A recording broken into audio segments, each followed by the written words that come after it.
কোরআনের মধ্যে বলে দিয়েছেন নামাজ মানুষকে গুনাহ থেকে অশ্লীল কাজ থেকে বাঁচিয়ে রাখে। ইন্নাস সালাতা তানহা আনিল ফাহশাই ওয়াল মুনকার ওয়ালা যিকরুল্লাহি আকবার ওয়াল্লাহু ইয়ালামু মা তাসনাউন। আল্লাহ বলেন, নিশ্চয়ই নামাজ সমস্ত অশ্লীল গর্হিত এবং অন্যায় কাজ থেকে মানুষকে বিরত রাখে। এই আয়াত বললে পরে, শুনলে পরে মনের ভিতরের সাথে সাথে একটা প্রশ্ন জাগে কিনা? নামাজ পড়ে সুদ খায়, নামাজ পড়ে ঘুষ খায়, নামাজ পড়ে অশ্লীল জিনিসপত্র দেখে, নামাজ পড়ে বেপরদা চলাফেরা করে, এরকম আছে কিনা? এই প্রশ্ন মনের ভিতরে জাগে। এই প্রশ্নের জবাবে এক হাদিসের মধ্যে রাসূলুল্লাহ সাল্লাল্লাহু আলাইহি ওয়াসাল্লাম দিয়েছেন। নবীজি বলেন, নামাজি 5 প্রকার। নামাজি কয় প্রকার? 5 প্রকার। 1 নম্বর নামাজি হচ্ছে মুআক্কাব, শাস্তিপ্রাপ্ত নামাজি। শাস্তিপ্রাপ্ত মাঝে মাঝে নামাজ পড়ে, সপ্তাহে 1 দিন পড়ে, বছরে মাঝে মধ্যে আসে, এরকম নামাজি আছে কিনা? এরকম নামাজি শাস্তিপ্রাপ্ত নামাজি, কিয়ামতের দিন শাস্তিপ্রাপ্ত হবে। নামাজ পড়লেও শাস্তিপ্রাপ্ত হবে, আল্লাহ তাআলা শাস্তি দিবেন, জাহান্নামে যেতে হবে। 2 নম্বর নামাজি, নবীজি বলেন 2 নম্বর নামাজি হচ্ছে ওই নামাজি হইল মুহাসাব, দমকপ্রাপ্ত নামাজি। 5 ওয়াক্ত নামাজ দমকপ্রাপ্ত নামাজি কারা? 5 ওয়াক্ত নামাজ পড়ে ঠিকভাবে, কিন্তু নামাজের ভিতরে মন থাকে না। নামাজ যখন শুরু হয় তখন মনের ভিতরে দুনিয়াবি যত চিন্তা ভাবনা আছে সব কিছু মনের ভিতরে এসে বাসা বাঁধে কিনা? আসে তো, কিন্তু মনকে নামাজের মধ্যে ফিরাইয়া আনার চেষ্টাও করে না।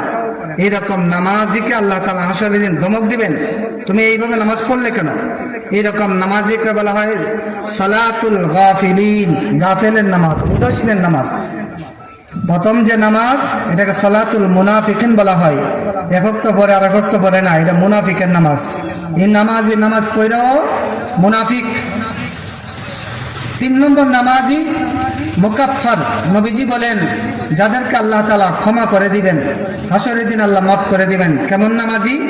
নামাজে দাঁড়ায় শয়তান এসে মনকে কেড়ে নিয়ে যায় নামাজের বাহিরে, ওই মুসল্লি আবার নামাজের মধ্যে আবার মনটাকে ফিরাই আনে, আল্লাহ দিকে আবার ফিরাই আনে, আবার শয়তানে কেড়ে নিয়ে যায়, মন বাহিরে নিয়ে যায়, আবার মনটাকে ফিরাই আনে। এই যে কষ্ট করে আবার ফিরাইয়া আনে নামাজের মধ্যে, এইরকম নামাজিকে বলা হয় মুকাফফার। এইরকম নামাজির জন্য আল্লাহ তাআলা ক্ষমা ঘোষণা করেছেন, যেহেতু সে চেষ্টা করছে নামাজের মধ্যে মন রাখার জন্য, এই জন্য আল্লাহ তাআলা তাকে মাফ করে দিবেন। কথা বলছেন? 4 নম্বর নামাজি, নবীজি বলেন এটা হলো সালাতুল আউলিয়া, ওলিয়া উলিয়া যারা, তাদের নামাজ, তাদের নামাজের মধ্যে মন থাকে, মন বাহিরে যায় না, ওই চেষ্টা করতে করতে নামাজের মধ্যে মনটা থাকে। আর 5 নম্বর নামাজি মুকাররাব, যারা নৈকট্যশীলদের নামাজ। এই নামাজ হইল নবী রাসূল যারা ছিলেন তাদের নামাজ। নামাজে দাঁড়াইলেই আল্লাহর সাথে কথা বলতেন, নামাজে দাঁড়াইলেই আল্লাহর সাথে কথা বলতেন।